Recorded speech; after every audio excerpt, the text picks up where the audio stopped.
The manila envelope with my name misspelled, Marlene with a damn I, was the first red flag. HR slid it across the table like it was a parking ticket, eyes already glazing over like they'd practiced the speech in a mirror while brushing their teeth. Due to internal restructuring, your role has been deemed redundant.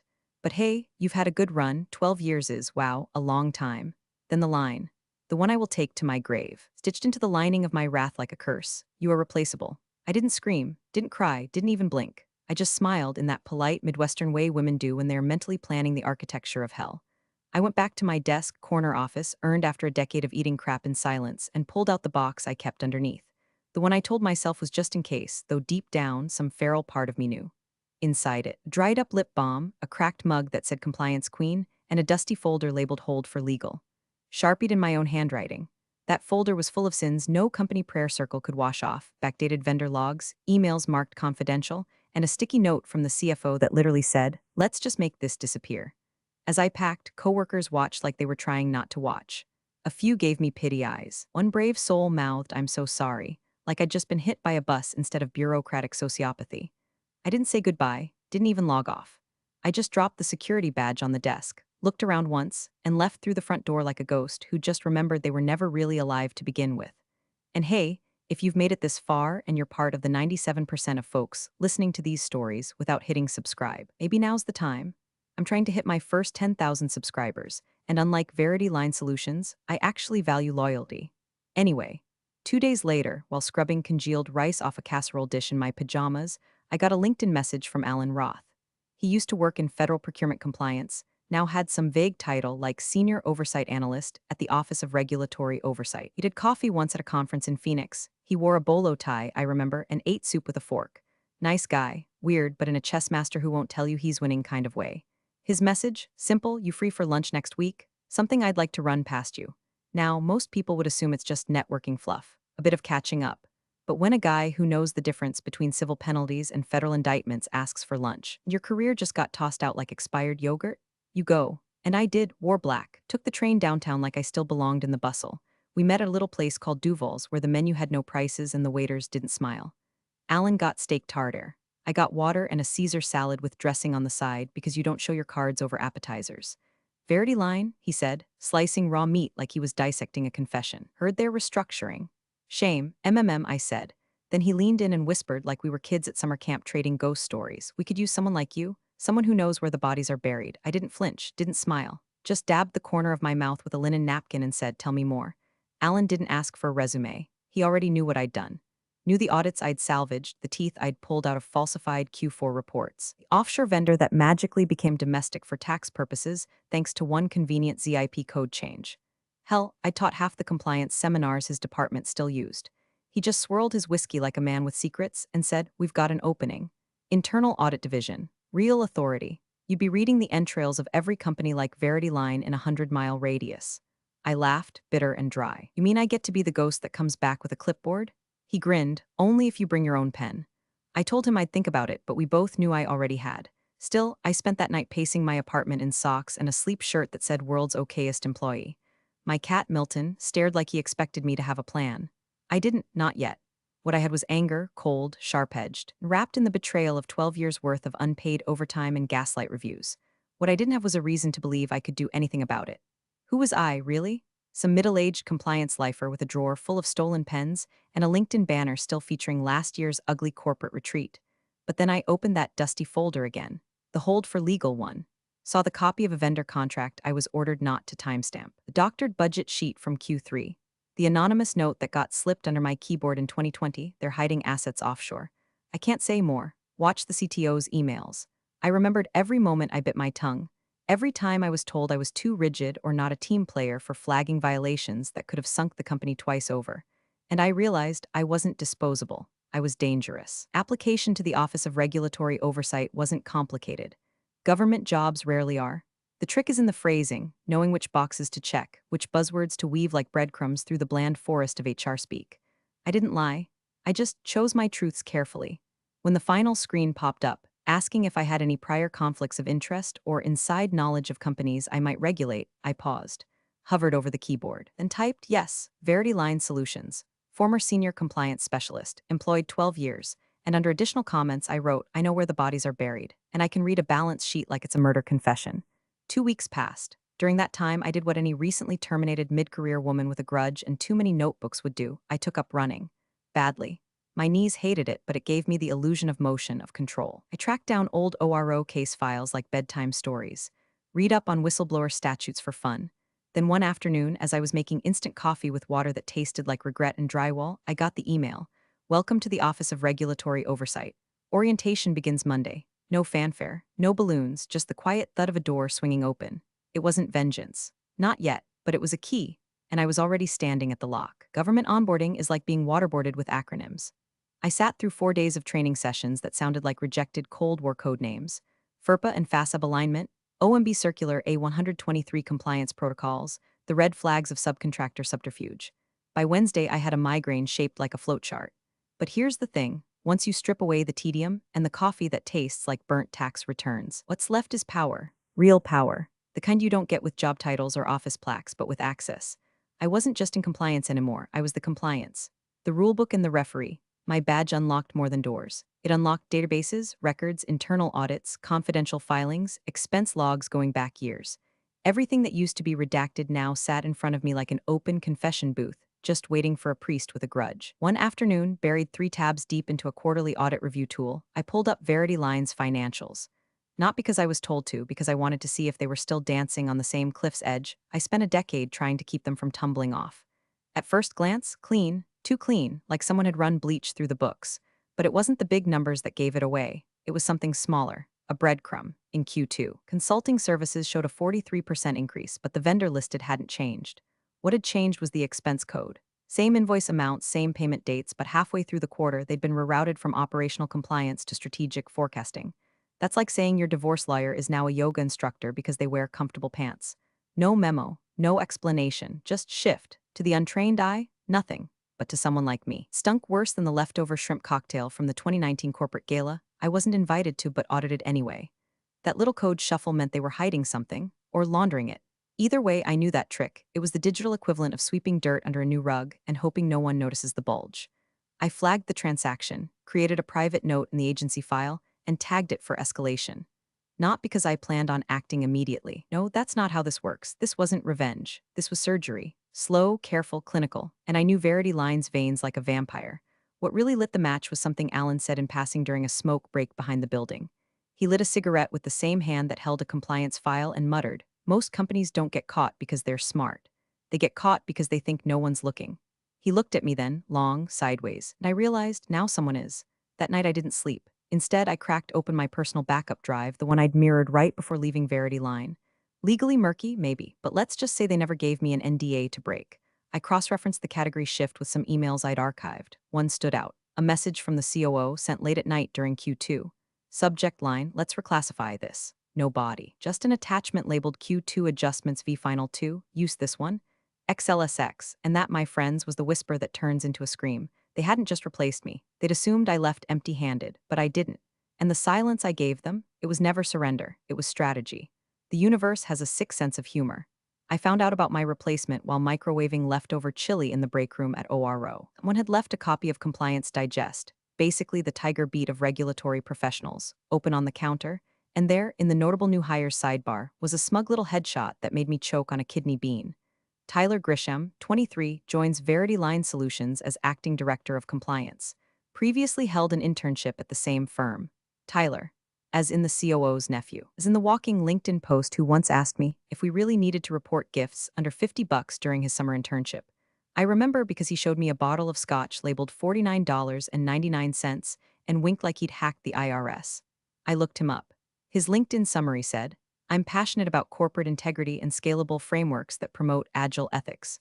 I don't know what that means, but it sounds like it was generated by ChatGPT after being force-fed TED Talks and Axe body spray commercials. No certifications, no CFE, no CPA, not even a damn HRCI badge. Just a frat bro photo, a motivational quote from Elon Musk, and a resume shorter than the attention span of the people who fired me. I sat there, plastic spoon dangling midair, chilly forgotten. They didn't just replace me. They replaced me with this. Later that week, after finishing a required training on whistleblower confidentiality, I did what I told myself I wouldn't do. I searched the agency's internal complaint archive. I told myself it was curiosity, a little victory lap, just to see if Verity Line had popped up since my exit. And it had. Tucked in a database with all the urgency of a forgotten birthday card was a whistleblower complaint filed 8 weeks ago from someone in the procurement compliance unit, my old department. The file had been marked for review but never escalated. Reason: pending workload capacity. The subject line: suspicious offshore payments plus pressure to delete old vendor records. Attached was a 2-page statement, heavily redacted, but the voice, I recognized it. Sarah. Soft-spoken, detail-obsessed, used to bring pistachio muffins to Friday stand-ups. She wouldn't report a paperclip out of place unless she knew something was foul. And it was addressed directly to M. Dreyfus, me, filed the week after I left. I read it 3 times. Then I stood up, walked down the corridor to the audit initiation office, and submitted Form 190. Request for formal compliance audit. Target: Verity Line Solutions. Primary concerns: financial reclassification irregularities, whistleblower suppression, offshore vendor misreporting, and potential willful negligence under the Ethics Reform Act. 24 hours later, I got the green light. No questions, just a one-line approval. Proceed. Assign primary auditor. Alan slid the paperwork onto my desk the next morning. Didn't say a word, just nodded once like a priest handing over a holy relic. And just like that, the noose started tightening. Not around their necks yet, but around the lies they stacked like Jenga blocks and assumed would never fall. Tyler was about to find out that scalable frameworks don't mean squat when your quarterly reports read like criminal confessions. And this time, there'd be no folder marked hold for legal. There'd just be me. They say most people distance themselves from a burning building. That's not true. Most people watch it smolder from across the street with a mix of popcorn and plausible deniability, unless they built the damn place. Then they run, quietly, discreetly, like rats off a spreadsheet, so I started calling ghosts. Not loudly, no emails, no agency letterhead. Just a few carefully worded texts, some late-night signal messages, and one accidental bump-in at a co-op bakery where one of the old procurement managers now sold vegan donuts like his MBA never happened. First was Jorge, former budget analyst. Smart guy, real nervous now. He met me in a Target parking lot like we were trading uranium instead of corporate gossip. He didn't even roll down his window all the way. You didn't hear this from me, he muttered, eyes darting like he owed money to the IRS and his ex-wife. But that intern? Tyler? He's got no clue what he's doing. They gave him read-only access to most of the systems and told the junior team to just make sure it all aligns. That's the actual directive. Make it align, not make it right. I asked if anyone was documenting changes. Jorge snorted. Documenting? Half the entries in Q3 were pasted screenshots from Excel. Don't even ask about vendor 64,731. No one knows who they are, but they invoice monthly and get paid. I thanked him. He sped off like I was radioactive. Next was Diane, used to be the contracts coordinator. Sharp, cynical, and allergic to bullshit. She agreed to coffee, but brought her lawyer cousin and refused to talk unless we sat near a fountain in case they had microphones. I told her I wasn't wearing a wire. She said, I didn't say you were. She didn't have much, but she confirmed something I suspected. After I left, Verity Line ran 3 internal reports reclassifying vendor payments, none of which were shared with the board. Tyler signed off on 2 of them, she said, but I don't think he understood what he was approving. I saw him copy-paste his digital signature from an old email. Then came Elijah. He didn't meet me at a park or a diner. He mailed me a USB stick. No return address. Just a plain envelope with a note in handwriting I recognized immediately. Just in case they ever blamed me. I plugged it in using a burner laptop at the office. Inside were backups of internal reports from the last 2 years, cross-checked, time-stamped, some clearly marked as V3 final approved and others V3 final approved redacted for board. There were side-by-side comparisons. Line items changed. Vendor codes removed. Comments in the margins like clean this up before external eyes and Tyler doesn't need to see this version. My hands didn't shake, not anymore. I opened a new folder on my encrypted drive, case file, Verity Line, and I started sorting. Each file became a nail. Each manipulated transaction, a hammer. Each timestamp deception, another inch of rope pulled tighter. By midnight, I had a 38-page preliminary brief. Annotated, cross-referenced, ready to run through the federal statute shredder like Sunday sermon notes. This wasn't just a case anymore. It was a reckoning with a paper trail. They'd built their lies into spreadsheets, assumed no one would ever read between the columns. But I spoke Excel like a second language. And now, I was building a story. One formula error at a time. The invitation arrived on ivory cardstock like it was 1997, and printers hadn't yet discovered email. Verity Line Foundation Annual Gala for Literacy Initiatives. It read, with just enough glitter in the header to scream tax write-off. I nearly tossed it until I noticed the host sponsor, Langston Keller, Verity Line's own CEO. I RSVP'd yes, not because I wanted to sip lukewarm Chardonnay under chandeliers with people who once pretended not to hear me in meetings, but because the event was public, and I'd been invited as a new face from the Office of Regulatory Oversight. A polite signal to the upper crust. The watchers are among you. I wore a black dress I hadn't dusted off since my niece's ill-fated second wedding, and paired it with the quiet confidence of someone who now carried a badge instead of a building access card. The room was all corporate botox and performative philanthropy. White wine flowed like regret. A jazz trio played near the buffet, and somewhere in the corner, a VP from HR was visibly sweating into his shrimp cocktail. It was beautiful. They seated me at table 6, assigned seats alphabetical, and there, across white linen and awkward place cards, sat her. Cynthia Keller, the CEO's wife. A woman whose entire aura radiated money, pillates, and polite disdain for anyone who brought tap water to a dinner party. I hadn't seen her in years, not since she gave a speech at an employee brunch and referred to us as the little people who make big things happen. She greeted me with the kind of smile that says I don't know who you are, but I was raised to pretend I care. I'm Cynthia, she said, offering a manicured hand. And you are? Marlene Dreyfus, I replied, settling in, Office of Regulatory Oversight. Something flickered behind her eyes, like a bathroom light that doesn't quite turn off. Oh, she said, regulatory, how? Interesting, we chatted, weather, wine, her pilates instructor's hip replacement. It was almost normal, until dessert arrived. Then she leaned in. The kind of lean rich women do when they're about to unleash gossip disguised as curiosity. My husband's been so stressed lately, she said, swirling creme brulee with a gold spoon. Something about a surprise review coming up. Keep snapping at the dog. You wouldn't know anything about that, would you? I smiled like a blade being unsheathed. Probably nothing, I said sweetly. Sometimes leadership gets nervous about audits that never even happen. She laughed too loud. Oh, I know, I told him, if you've done nothing wrong, you've got nothing to worry about. My fork paused midair. I've always found, I replied, that the people who say that tend to have the most to hide. She blinked, then took a long, shaky sip of wine. After dinner, as the speeches dragged on and the donor plaques were handed out like participation trophies, I stood near the back wall, sipping sparkling water and watching the crowd. The CFO was whispering something frantic into his phone. A senior partner from their law firm was making a beeline to the valet, and Langston Keller, he looked like a man whose shadow had started to follow him. I didn't speak to him, didn't need to. My silence was louder than any accusation. Because here's the thing about pressure. It doesn't always come in threats or subpoenas. Sometimes it walks into a ballroom in a black dress, shakes your wife's hand, and tells you without a word that the wolves are not just at the door. They're already inside, and they brought clipboards. The leak hit like a thunderclap.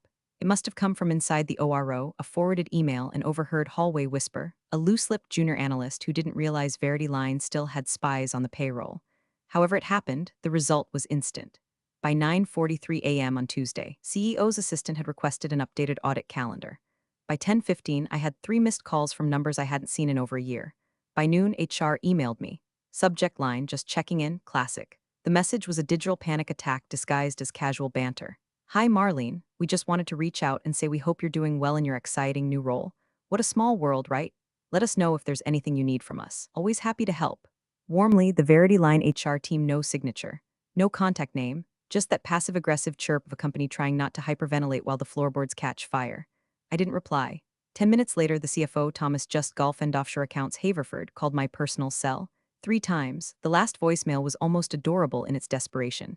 Hey Marlene, just saw your name attached to something. Funny, huh? You know, I always respected you. Truly, we should chat, touch base, clear the air. He sounded like a man offering to repaint the gallows. I listened to the voicemail twice, then deleted it. Instead, I opened up the preliminary audit packet.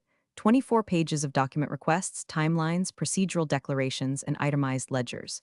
Dry, clinical, nuclear. I added 3 more pages. Specifically, complete vendor payment history for accounts #64731 through #64750, with corresponding POS and approval chain signatures. All internal audit logs and IT access records from Q2 and Q3. A breakdown of any reclassified budget lines over $5,000 in the past fiscal year, flagged for internal or external review. Then I sent it to Verity Line's audit liaison. CC'd the CEO, blind CC'd legal. No greeting, no emojis, just the digital equivalent of a black envelope sliding under the front door. The response came 6 minutes later. Received. Will compile and confirm timeline ASAP. Translation: we're sweating bullets in a glass tower and pretending it's air conditioning. That night, I opened a bottle of Merlot and sat on my balcony while the city buzzed below me. I wasn't nervous. Not anymore. For the first time in months, I felt still.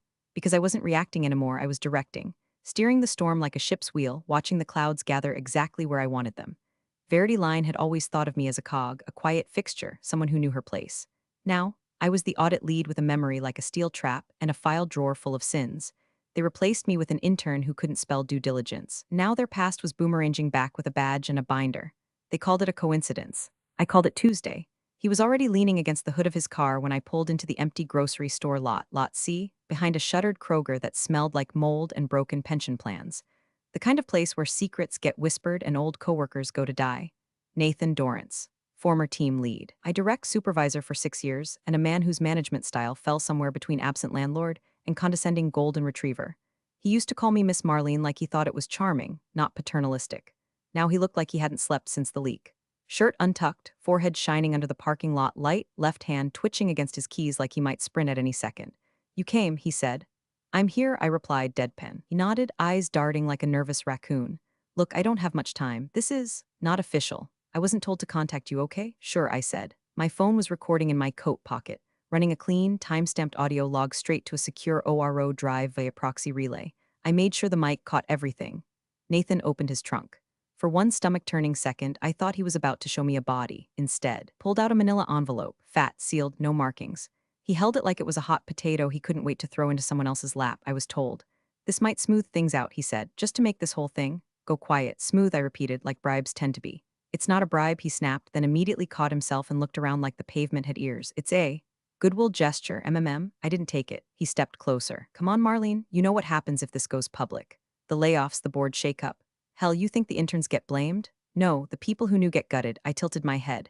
"You mean the ones who watched it all happen? Who approved falsified reports and looked the other way while vendor payments got shuffled like a shell game?" He blinked. I could practically hear the denial short-circuiting in his brain. "I'm trying to help you," he said, weaker now. "You don't have to be the one who pulls the trigger." "But Nathan," I said softly, "I'm not pulling anything. I'm just pointing out the gun they already loaded." I walked past him, got in my car, left the envelope sitting on the asphalt like a forgotten sin. Back home, I took off my coat and opened the final draft of the audit report. 7 potential violations. 3 likely criminal. Dozens of inconsistencies, digital fingerprints, altered logs, reclassified expenditures. One bizarrely bold email chain where Tyler asked if they could just delete the flagged payments and hope nobody notices.